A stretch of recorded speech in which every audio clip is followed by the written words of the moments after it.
আজকে আমি করব কড়াইশুঁটির কচুরি আর তার সাথে আলুর দম। খাচ্ছ তুমি? হ্যালো এভরিওয়ান, তোমরা সবাই কেমন আছো? আশা করি খুব ভালো আছো। আমার নতুন একটা ব্লগে তোমাদের অনেক অনেক স্বাগত। তো আজকের ভিডিওটা আমি সকাল 9টা থেকে শুরু করছি। দেখো, আমার কাছে দেখানোর মতো সেরকম কোনো কিছুই নেই। তো বাড়িতে আমি যে সমস্ত জিনিস করি বা কাজ করি সেইগুলোই তোমাদের দেখানোর চেষ্টা করি। আশা করি তোমাদের ভালো লাগে। সকাল সকাল ঘুম থেকে উঠে আগে গোপাল সোনাকে ঘুম থেকে তুলে ছাদে গিয়েছিলাম, আর ছাদে দেখি মা রান্না করছে। মা আমাকে বললো, তুই একটু আটা মেখে দে। তো তোমরা তো সবাই দেখেছো আমার শরীরটা খারাপ, আর ডক্টরে আমাকে রিপোর্ট করতে দিয়েছিল। তো রিপোর্টটা ঠিকঠাকই রয়েছে, কিন্তু সে একটা বড় সমস্যা হয়ে গেছে। সেটা হচ্ছে আগের দিন যখন ডক্টর দেখাতে গেছিলাম তখন এসির মধ্যে থাকতে হয়েছিল কিছুক্ষণের জন্য। আর আমরা তো ভাই গরিব মানুষ, বাড়িতে এসি নেই, নর্মাল পাখার হাওয়াতেই দিন কাটে। তো যাই হোক, হঠাৎ করে এসির মধ্যে ঢুকে আমার ঠান্ডা লেগে গেছে। রাত্রিরে খেয়েছিলাম আইসক্রিম, পুরো একেবারে জোরদার ঠান্ডা লেগেছে। আর এখন আমার মেন সমস্যা হচ্ছে কথা বলতে, আর গা হাত পা প্রচন্ড ব্যথা, যার জন্য প্রবলেম হচ্ছে কথা বলতে। অনেক কষ্ট করে ভিডিওটা এখন আমি এডিট করছি। যাই হোক, রুটি কিন্তু খায় মা আর আমার ছেলে। আমি তো একদম রুটি খেতে পছন্দ করি না, তবে যে খায় না তেমনটা না, খায়। কিরকম খায় বলতো, যেমন ধরো চায়ের সাথে খায়। মা উপরে রান্না করছে আর চিচির চিচির চিচির করে আওয়াজ হচ্ছে আমার। দেখো, কৌটোটা এখান থেকে সরিয়ে ছেলের জন্য রেখেছিলাম লুকিয়ে। এত চিনি খায় ধারণার বাইরে। শাশুড়ি মার হচ্ছে সুগার, তাই জন্য কম চিনি, আর আমি একটু বেশি চিনি, বাট চিনি খাওয়াটা অ্যাভয়েড করতে হবে। এত খুশকি হচ্ছে। তো এক জায়গায় দেখলাম, মানে জিমিনিতে দেখলাম, তো খুশকিটার জন্য বলেছে ভাজা পোড়া আর হলো চিনি জাতীয় জিনিস কম খেতে। কিন্তু পারি না, বিশ্বাস করো, অনেক চেষ্টা করি কিন্তু হয়ে ওঠে না। মনে হয় যে না, একটু মিষ্টি দিয়ে চা খাই, কেমন পাঞ্চা পাঞ্চা লাগে। আসলে কি বলতো, কোনদিনও খাই না তো এরকম, সেজন্য মেন প্রবলেমটা হয়ে যাচ্ছে। তো যাই হোক, একটু খুলিয়ে দিই চাটা, দেখি চাটা কি দিয়ে খাওয়া যায়। মুড়ি দিয়ে খাবো, নয়তো অন্য একটা কিছু দিয়ে।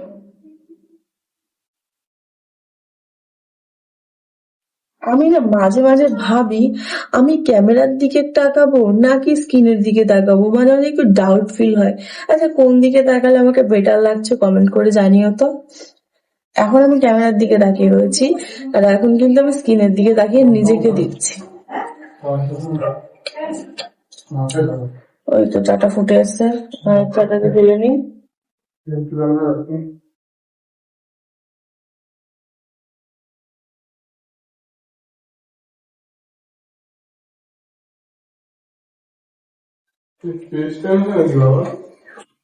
नहीं, পেস্ট মনে হয় আনিনি।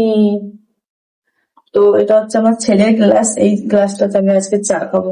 আমার ইচ্ছে হচ্ছে হঠাৎ করে।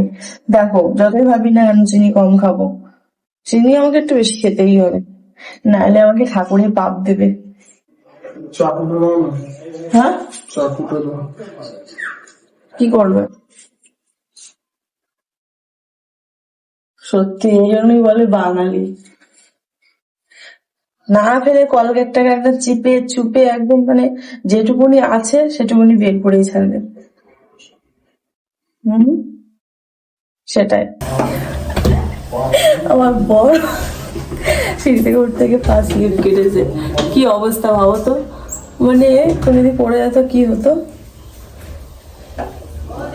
এই করে করে আমার হাতটা পড়ে এইভাবে চা ঢালতে গিয়ে চা হয়ে গেছে একদম কম ঢালাতে গিয়ে।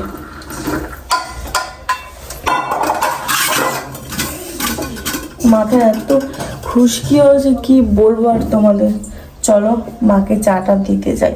এই যে স্ট্রবেরি গাছটা দেখছো, এটা হচ্ছে দাদাদের ওই ছাদটা থেকে আনা হচ্ছে।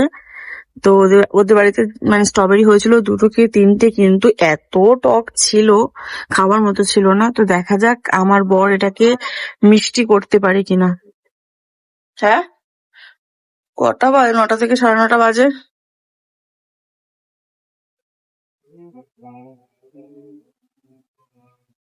এটা কিসের বড়া মা? সজনে ফুলের বড়া। পেঁয়াজ দিয়ে খেতে?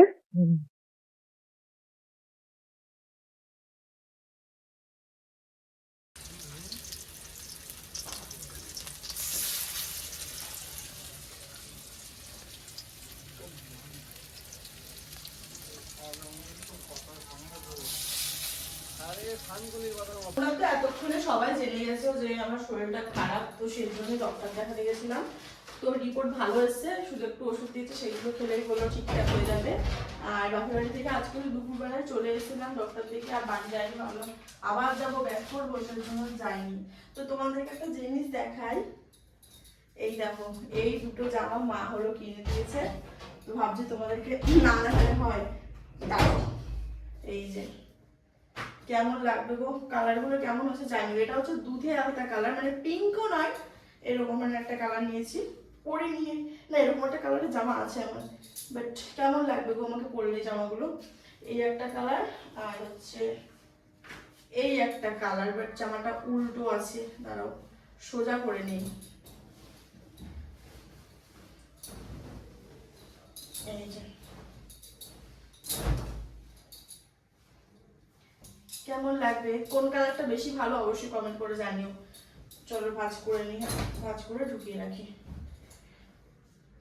তো বাড়ি এসে সব বিছনার চাদর পর্দা সবকিছু খুলেছি, খুলে ধুয়েছি। নাইলে এখন যা গরম পড়ছে, ছাদে গিয়ে কাঁচা একদম মানে আজকে বেরিয়েছি পুরো মানে দুমটো আটকে যাচ্ছিল, এত গরম রাস্তায়। আর হঠাৎ করে জানি না বাড়ি এসেছি ভালো, যেই মানে ছেলেকে খাইয়ে খাট থেকে নিচে নামবো সেই সময় দেখছি পুরো এই সাইডটা মানে পা পুরো মানে ব্যথা করছে, মনে হচ্ছে যে শিরার উপর শিরা উঠে গেলে এরকম হয় ওরকম লাগছে, প্রচন্ড ব্যথা যন্ত্রণা হচ্ছে, জানি না কখন ঠিক হবে। তো সুমন বলছে যে এটা নাকি একা একাই ঠিক হয়ে যাবে, তো জানি না কখন কি হবে। চলো এরপরে বিছনার চাদরটা পাতবো। জানি না এই ব্লগটা আমি কবে তোমাদেরকে শেয়ার করতে পারবো, বাট চেষ্টা করবো খুব তাড়াতাড়ি ব্লগটা শেয়ার করার।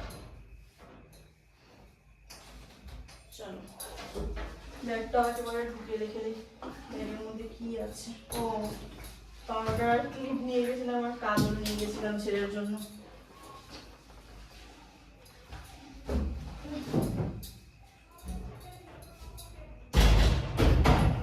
আর আমার ছেলে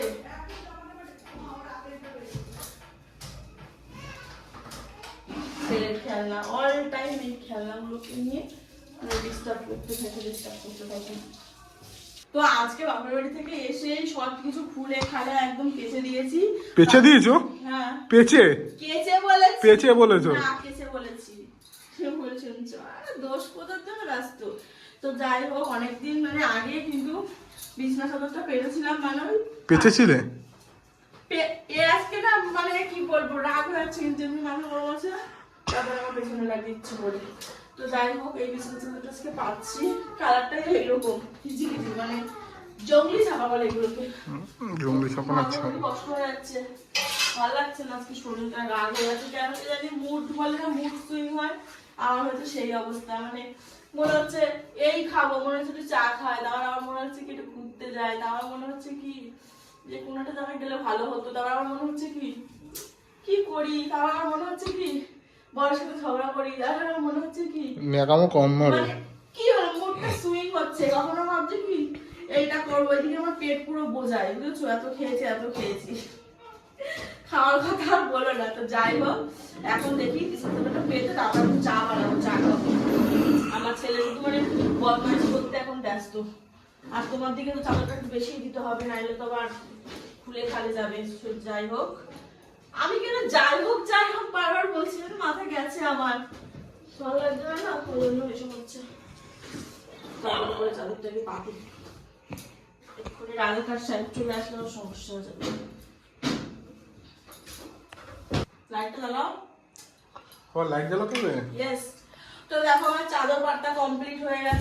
পাটা আমার আজকে কিন্তু ওর বটটা যে কি করছে, আজকে মাথাটা গরম হয়ে যাচ্ছে এর উপর আমার আজকে।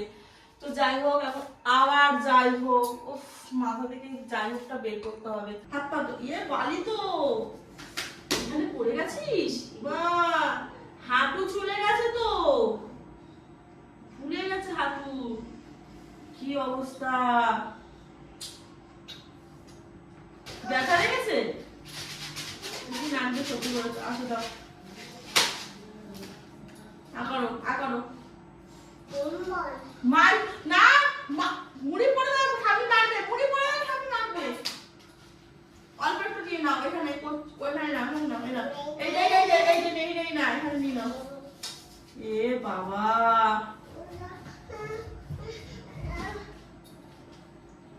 মুড়িগুলো এখন ছড়াবে বলে লেগেছে, কথা শোনে না, একদম কথা শোনে না। দাদিকে আমি একটা মুড়ি নিয়ে দাও, আমার একটা মুড়ি দাও।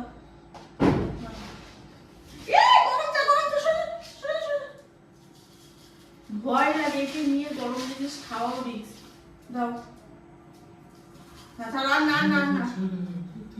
তোমরা হয়তো ভাবতে পারো এক্ষুনি তো রাতের বেলায় ভিডিও করছিল, হঠাৎ করে আবার সকাল হয়ে গেল। আর তার সত্যি কথা বলতে পরে আর কন্টিনিউ করতে পারিনি, তাই ভাবলাম সকাল থেকে আবার শুরু করি। ঘুম থেকে উঠে দেখছি প্রচন্ড গলাটা ব্যথা করছে, কিছু খেতেও পাচ্ছিলাম না। এখন বাজে 12টার সময় আমি এখন লিকার চা করে এনেছি আদা দিয়ে। তো মা রুটি ভেজে রেখেছিল, সেটা দিয়েই খাচ্ছিলাম। আর এই যে আমার ছেলেটা একটু দুষ্টুমি করছিল। আর আমার কিন্তু চা রুটি খেতে বেশ ভালোই লাগে। শরীর খারাপ হলে না কোনো কিছুতেই মন লাগে না, না ভিডিও করতে না কোনো কিছু করতে। কি করছো তুমি? আজকে আমি করবো কড়াইশুটির কচুরি আর তার সাথে আলুর দম। তো ভালো করে আজকে আজকে বলছিলাম এখন ভালো করে ময়দা দিয়ে রেখে দেবো। তারপরে গিয়ে এটাকে মাখবো, মেখে কিছুক্ষণ পরে ভাজলে দারুণ ফুলবে আর নরম হবে। অনেকে অনেক ভাবে করে, আমি এইভাবেই করছি। আমার ছেলে শুধু চিচি করে, চিচি বাচ্চা ছিল না ওটা চিচি দিয়েছি, সারাক্ষণ চিচি করতে থাকে। অবশ্যই দেখাবো কেমন খেতে হয়েছে। দেখো আমার কিন্তু মাখা হয়ে গেছে, এটাকে আমি কিছুক্ষণের জন্য এইভাবে ছেড়ে দেবো। এখন গিয়ে ফার্স্ট আলুর দমটাকে চাপিয়ে নিই, তারপর দেখা হচ্ছে। চলো, এখানে আমি আলু সেদ্ধ করে রেখে দিয়েছিলাম, এই আলুগুলো দেখি খোসাগুলো ওঠে কিনা। তারপরে এই যে তোমাদের দেখালাম এরকম ভাবে ঢাকা দিয়ে। চলো আলু খোসাগুলো আগে তুলে নিই। একটা ছাড়াতে রেখে গেছিলাম, তো যাই হোক সুন্দর ছাড়িয়ে যাচ্ছে, পারফেক্ট সেদ্ধ হয়েছে। অনেকদিন হয়েছে আলুর দম খাওয়া হয় না, তাই ভাবলাম যে থাক। আর বড়মাসাও খেতে চাচ্ছিল কচুরি, তো ভাবলাম ঠিক আছে কটা কড়াইশুঁটি বাপুর বাড়ি থেকে এনেছিলাম, তো সেইটা দিয়েই করব। তেল দিয়ে কড়াইটা ভালো করে গরম করে রেখেছিলাম, তার মধ্যে একটু জিরে ছেড়ে দিয়েছিলাম। আর জানো তো জিরেটা আজকে আমার পুড়ে গিয়েছিল, বুঝতে পারিনি, অন্যদিকে খেয়াল ছিল। তো তার মধ্যে আমি কিন্তু পেঁয়াজ কুচি ছেড়ে দিয়েছিলাম, আর পেঁয়াজটা ভালো করে ভাজতে পারিনি। আমি ভাজতে দিতাম তাহলে আমার জিরেগুলো আরোই পুড়ে যেত। তো ওর মধ্যে আমি আর কোনো রকমে পেঁয়াজটা একটু ঘেটে মশলা ছেড়ে দিয়েছিলাম। 2টো টমেটো, জিরে, কাঁচা লঙ্কা আর পেঁয়াজ, রসুন, আদা ভালো করে পেস্ট করে নিয়েছিলাম। তো তারপরে আমি এর মধ্যে দিয়েছিলাম নুন, হলুদ আর একটু শুকনো লঙ্কার গুঁড়ো আর সামান্য একটু চিনি। আর চিনিটা দিলে কি বলতো কালারটা একটু বেশ ভালো হয়। এরপরে নুন, হলুদ সবকিছু দিয়ে ভালো করে কষতে হবে যতক্ষণ না এই মশলাটা থেকে জল শুকিয়ে যায় আর তেল না বের হয়। আর মশলা কষাতে আমি আলুগুলোকেও ছাড়িয়ে নিয়েছি। আর এদিকে তো বলেইছিলাম যে আমি ময়দাগুলোকে ভালো করে মেখে রেখে দিয়েছি।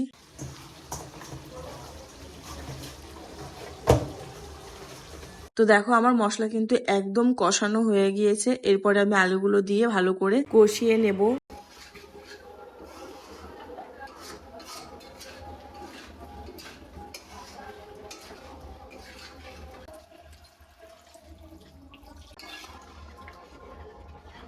আসছি, দাঁড়া।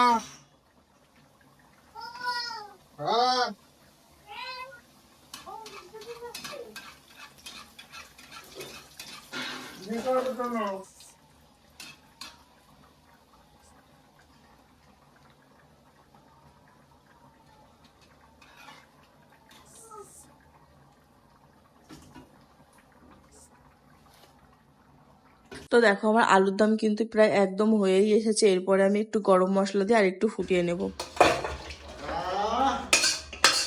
তোমরা কমেন্ট করে জানিও রান্নাটা কেমন হয়েছে। তো দেখো আমার বড়ের কিন্তু খাওয়া হয়ে গেছে। আমি ওসব আগেই খেয়ে নি, আমার ফেভারিট জিনিস। আমি এখনো খাইনি, ফার্স্ট টাইম আবার। কি গো শোনাই, তুমি রসগোল্লা খাচ্ছো? ইয়েস, আমি রসগোল্লা খাচ্ছি। আমি তো টেস্ট করে দেখি তো। ভালোই হয়েছে। আগে ছেলেকে খাওয়াবো, তারপরে আমি খাবো। আগে ছেলেকে ডেকে নিয়ে আসি। চলো একটুখানি খেয়ে দেখি, জাস্ট চুমু। বাবা পেয়ে গেছি আমি গাইস, চলো ছেলেকে ডেকে নিয়ে আসি।